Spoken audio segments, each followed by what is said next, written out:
কি অদ্ভুত নিয়তি! যেখানে শুরু করেছিলেন ফুটবলেশ্বর, ঠিক সেখানেই তাকে বৃত্ত পূরণে বাধ্য করলেন। 2010 সালের আগস্টে নিউ জার্সির মেটলাইফ স্টেডিয়ামে যুক্তরাষ্ট্রের বিপক্ষে প্রীতি ম্যাচ দিয়ে আন্তর্জাতিক ফুটবলে অভিষেক হয়েছিল নেইমার জুনিয়রের। সেই ম্যাচে নিজের প্রথম আন্তর্জাতিক গোলও পেয়েছিলেন তিনি। এরপর ব্রাজিলের জার্সিতে একে একে 80টি গোল করে হয়েছিলেন সর্বোচ্চ গোলদাতা।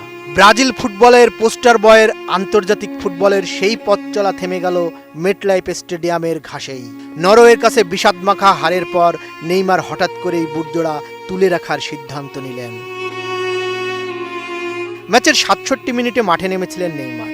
একের পর এক সুযোগ হাতছাড়ার মাঝে তাকে নিয়ে আশায় ছিলেন ব্রাজিলের সমর্থকরা। নেইমার শেষ মুহূর্তে পেনাল্টি থেকে একটা গোলও পেয়েছেন বটে, তবে এর আগেই সব শেষ। আমি বুঝি নির্মাণের শিল্প, সালাম স্টিল বোঝে ডিউরেবিলিটি। সালাম স্টিল, মোস্ট ডিউরেবল স্টিল। 8 বিশ্বকাপ পর কোয়ার্টার ফাইনালে উঠতে না পারার চরম বিব্রতকর পরিস্থিতিতে পড়তে হয়েছে রেকর্ড 5 বারের বিশ্ব চ্যাম্পিয়নদের। এমন হারের পর অশ্রুসিক্ত নেইমার আভাস দিলেন সেলেসাওদের সঙ্গে তার ক্যারিয়ারের গল্পটা এখানেই ফুরিয়ে গেল।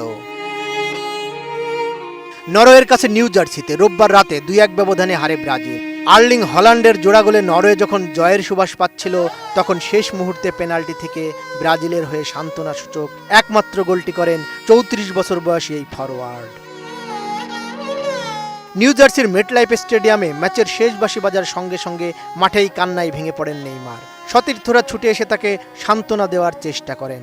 পরে ব্রাজিলিয়ান গণমাধ্যম গ্লোবোকে দেওয়া সাক্ষাৎকারে নেইমার বলেন, আমি চেষ্টা করেছি, অনেক চেষ্টা করেছি, কিন্তু এখন সব শেষ। এখানেই শুরু করেছিলাম, এখানেই শেষ করলাম। রোববারের ম্যাচে ইনজুরি টাইমে করা গোলটির সুবাদে পেলের পর দ্বিতীয় ব্রাজিলীয় হিসাবে টানা 4টি বিশ্বকাপে গোল করার অনন্য কীর্তি গড়লেন নেইমার। এছাড়া ব্রাজিলের হয়ে দ্বিতীয় সর্বোচ্চ 130টি ম্যাচ খেলেছেন তিনি। এক্ষেত্রে তার উপরে আছেন কেবল কাফু, 142 ম্যাচ খেলেছেন। ডান পায়ের কাফের পুরনো চোটের কারণে বিশ্বকাপে ব্রাজিলের 5 ম্যাচের মাত্র 2টিতে মাঠে নামতে পেরেছেন নেইমার। গ্রুপ পর্বে স্কটল্যান্ডের বিপক্ষে খেলেছিলেন মোটে 15 মিনিট। সাম্প্রতিক বছরগুলোতে বারবার ইনজুরির থাবায় পড়েছেন নেইমার, যা তার স্বাভাবিক ছন্দ অনেকটাই কেড়ে নিয়েছিল। নেইমারের এই বিদায়ের মধ্য দিয়ে ব্রাজিল ফুটবলে এখন একটা যুগের অবসান ঘটতে যাচ্ছে, যেখানে হয়তো আগামী দিনের হাল ধরবে নতুন প্রজন্ম। বদিউজ্জামান মিলন, ATN নিউজ।